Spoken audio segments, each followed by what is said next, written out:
大家好，又係我智慧人爸爸司機。咁啱啱較早前又完成咗一個 trip 咧，咁就好想將頭先嗰個故事同埋對話同大家分享。因為有一位女乘客啱啱放工，都算放得幾夜嘅。咁佢自己一個人就 call 車，咁啱我接到佢，佢一上車咧又係好快，因為佢俾我喺車頭裏邊嘅一個小型嘅佛壇設置。同埋亦都播住一啲比較柔和輕聲嘅一啲佛號咧，咁吸引咗佢注意。佢就問佢話：師傅啊，係咪嚟緊因為佛誕，所以我會有咁樣嘅佈置啊？咁我就同佢講話唔關事嘅。其實對於我哋恆常念佛人嚟講咧，咁喺架車或者喺屋企裏邊係設置佛壇咧，或者安放佛像咧，其實都有兩個主要嘅目的啦。第一個就係根據地藏經佛菩薩嘅開示咧，其實任何人有因緣可以喺任何嘅處所安放一尊或者多尊佛像咧，其實基本上呢個行為呢個意念咧，都係積累好大好大嘅功德嘅。咁第二咧，就為咗可以方便促進提醒我哋念佛人係隨時隨地都可以有個心態去修佛念佛咧。咁其實安放呢個佛像喺車裏邊咧，其實係對我嚟講係一個好大功能嘅。尤其是特別我自己一個人揸車嘅時候咧，咁我見到佛像特別會去提醒我自己，咦，而家可能係冇乜嘢做，不如又趁機會又可以一路揸一路念佛啦。因為我哋念佛嘅過程中咧，我哋盡量都係希望放空個心情嘅。其實基本上咧，你熟習咗嗰啲佛號咧，或者佛咒咧，其實就唔會影響我哋揸車時候對路面嗰個專注嘅，絕對唔會嘅。咁而另外佢又再提問咗一個有趣嘅問題，就係話我點樣睇而家新一代有部分嘅一啲即係嗰啲 rapper 喺夜場 night club 裏邊係播放一啲帶有佛元素嘅一啲音樂去播放。咁而我自己都有留意過一啲即係網上 YouTube 嘅一啲 video 啦，都有睇過。其實佢哋播放嘅環境咧，都係一啲直頭夜場啊、黑掹掹啊、好嘈啊。咁大家都係攞住酒啊、食住煙啊，男男女女咁又係着得好 sexy 啊。咁亦都會攬頭攬頸。咁呢啲咁以前我自己後生嘅時候都去唔少呢啲地方，都唔使講都知道約莫裏邊係咩場景㗎啦。咁佢問我依樣嘢其實係一件好事嚟嘅喎，係咪啊？係能夠將佛元素融入喺而家生活裏邊，等多啲人接觸。咁我同佢講話，呢個動機咧，如果係為咗弘揚佛法嘅話咧，咁係好嘅。咁但係我話，至於嗰個方法嗰個 how 咧，其實就要好小心，因為佢呢一個行為，呢一個場合去加入佛嘅元素咧，其實佢能夠有幾大機會會帶嚟佛哲學對聽眾嗰個正面嘅影響咧。因為其中我哋修佛嘅一個目的就係希望去修清淨心啊嘛。咁你喺咁嘈吵、咁聲色酒肉嘅環境裏邊，甚至乎有機會可能係帶住邪淫嘅環境裏邊，因為大家都飲咗酒啊嘛，自然都係會大家有個場景又好逼仄咧，自然好多身體接觸咧。咁裏邊可能都會滲透住一啲邪淫嘅元素。咁你喺咁樣嘅環境裏邊咧，其實我個人睇法就好難會令到一個人特別因為呢一個佛嘅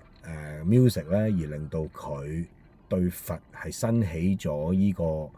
信念啊，或者興趣啊，甚至乎有呢啲係咪會唔會有機會有感應啊，亦都好難咯。咁到翻轉咧，若然佢哋帶嚟嗰個後果係咁樣嘅話咧，咁其實就對於創作播放呢啲歌嘅人嚟講咧，其實就係一個危機嚟嘅。點解呢？係因為其實佢哋都踩緊一條鋼線，踐踏緊一條佛哲學嘅紅線，就係好大機會潛在住，令到人哋以為原來佛嘅工具係可以喺任何唔同嘅環境裏邊係去演繹。咁有機會會俾人覺得依樣係變成詆毀或者係褻瀆呢個佛法嘅。咁而呢一個咁樣嘅果報，呢個咁嘅行為會帶嚟啲咩果報呢？如果我哋依據翻《地藏經》嘅開示呢，咁任何詆毀褻瀆佛法嘅話呢，其實個後果係極度嚴重嘅。咁基本上到離世往生嘅時候，就必定係要去無間地獄嘅。咁所以本人對於有人係做緊呢類嘅創作同埋行為呢，其實我係深表同情同埋憐憫。原因係因為佢哋有一個無明，即係無知啊，先至會令到佢哋會有咁樣嘅行為。咁而呢一個行為對於佢哋將來有啲咩果報，佢哋又唔清晰呢。咁所以我自己嘅角度，我係覺得係非常之可惜嘅，係啊。咁但係同一時間佢又會回應我啦，嗰位女乘客佢話：咁你都知道而家 Generation Z 佢哋都好重性格。咁若然你唔與時並進，佛法唔與時並進，你好難令到人哋去 buy 嘅喎。咁其實佢帶出一個 good point 嘅。咁喺我自己修佛嘅旅程嚟講呢，我自己嘅認知呢，其實佛哲學從來都唔係主動去 hard sell 俾人去你信我啦，你 buy 我啦，從來佛哲學係冇咁樣嘅，係啊，反而倒翻轉呢，一個人對佛法有冇呢一個因緣呢，係好視乎佢累積好多世之前有冇一個好重嘅福報，或者本身有冇佛嘅種子已經種下，先至有機會喺今世裏邊再萌芽生長嘅。咁所以喺好似頭先講《地藏經》裏邊亦都有開示過嘅。如果一個人呢，佢有累世足夠嘅佛嘅根同埋善根呢，基本上今世佢再遇佛法嘅話呢，佢哋係會聞即信受啊！咩叫聞即信受呢？即係話一聽聞到佛法，就算佢之前唔識都好啦，一聽聞到佛法呢，佢就已經馬上相信同埋接受，係啦。咁而倒翻轉，一啲人比較即係可能遲鈍嘅話呢，但係都可能有少少累世嘅一啲福報。咁嗰啲人呢，嗰啲就叫做要勤勸成就啦。即係話咧，你一次、兩次、三次同佢講，佢都可能係冇乜感受，或者係冇乜感覺。但係講耐啲呢，佢慢慢就開始嗰種信念就會生長。咁而福報最差嗰啲呢，甚至乎完全係冇呢個佛根，或者佢累世前世嘅惡業比較重啊。咁佢基本上今世呢，聽聞到佛法嘅話呢，佢係會不生信仰嘅，即係聽都唔想聽，信亦都唔會信嘅。所以基本上對於佛法嚟講呢，喺現世嘅角度呢，我哋係冇必要去推銷嘅。所以你唔會見到有任何嘅佛系統嘅人士會喺任何街上面好似71咁樣，總有一間喺左近咁樣叫你哋去信我啦，信我啦，唔會嘅。通常你見到佛寺呢，都係一啲好偏遠嘅地方，係要有心人有緣人呢，